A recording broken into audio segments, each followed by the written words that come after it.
Alright, it is November the 4th, 2024 in the greenhouse, and it's noisy in here because we're having thunderstorms off and on today. Been raining for a couple of days actually, and I have this little trifoliate orange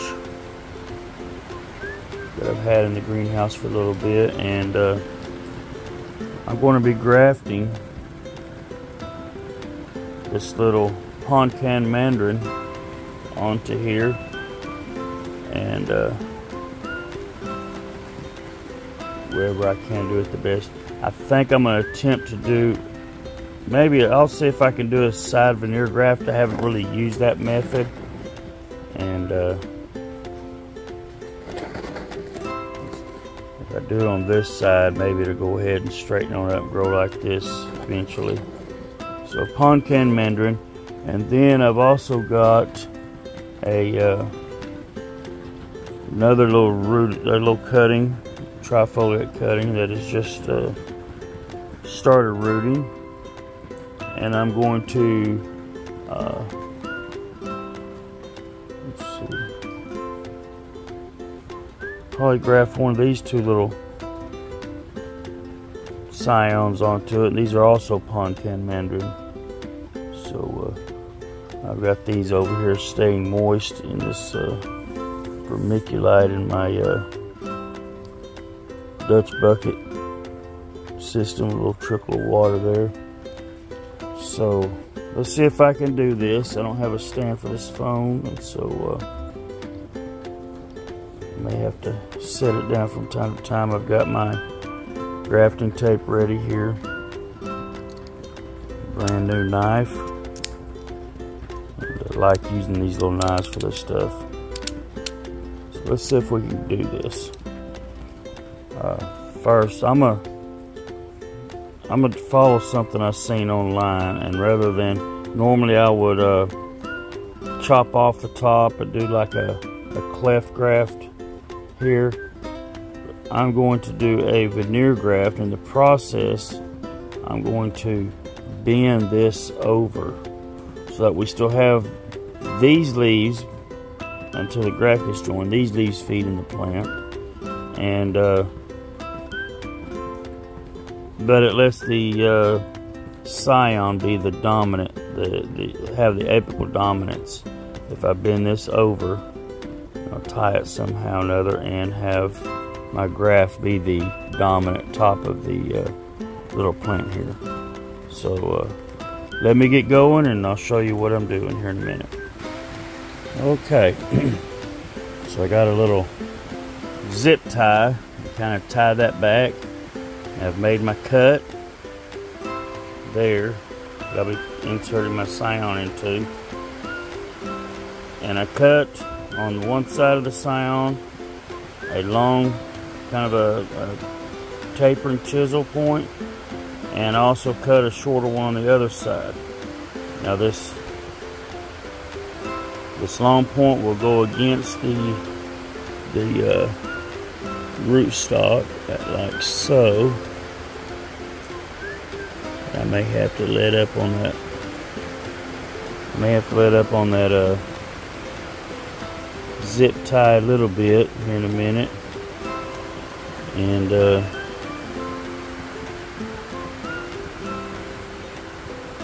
see if I can. I'm sorry for the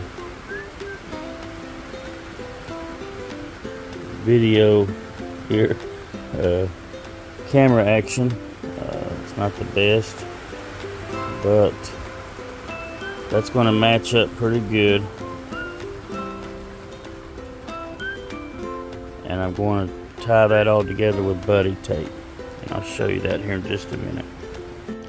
Okay, so I'll just release that up for right now. I'll rebend it, but you can see, hopefully, let's see.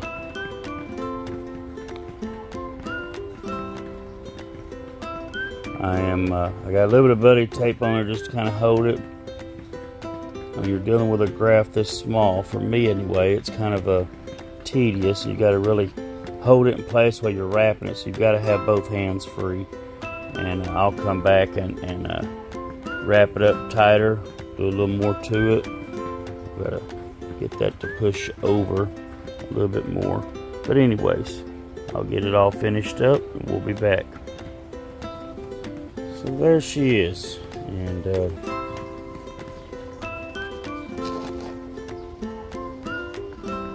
she's grafted. Actually, I'm going to be wrapping, I forgot about this, wrapping the scion with some of the grafting tape to kind of seal it off and keep it from losing moisture until it heals up and joins onto the rootstock here. Alright, now that should have been wrapped before I ever put it on there. And so I went ahead and wrapped the other two scions I have ahead of time. Leave the bottom here where I can cut it in preparation for grafting onto the other rootstock over there. This is about the smallest pieces I've ever grafted, so fingers crossed that I can get these to work. But that one's finished. I'll probably for the first little bit anyway put a plastic bag over this to help keep the moisture in this pot and keep a moist environment around it.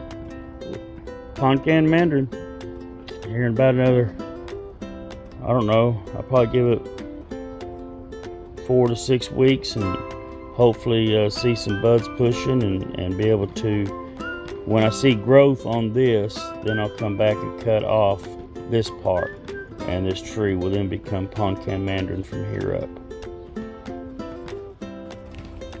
Okay, now on this one, I've already done my cuts. But if you'll notice, if we can get this camera to focus, as citrus sometimes does, this branch on this rootstock here is more flattened than it is round. So when I made my cut, it's a whole lot wider than the scion. And so all I have to do here, that's fine, as long as the cambium layer, which is about a 2 cell thick layer that is between, let me see if I can focus, between that wood and that bark, there's a really thin, kind of underneath where that, you see that green on there. Let's see if we can see it on here. Kind of hard to get this thing to focus down in there. So as long as between that bark and that white, that little green layer there matches up on one side of this and that, then the graft can take. So that's what I'll do. I'll move it to one side of that cut I've got there, since that cut is way bigger than the I probably should have did it like on the edge over here, the flattened edge, but we're going to do it like this. All right, there we go. I actually just used my another piece of grafting tape to wrap around and hold that down, and we'll get this potted up and be good to go with this one. Hope you enjoyed that, and I probably won't show the grafting of that third scion because I've still got to go find another little piece of rootstock for it. But maybe that gives you enough of an idea right there, and what I'm doing. And we'll see here in a month or two if how this goes. God bless. That's all, folks.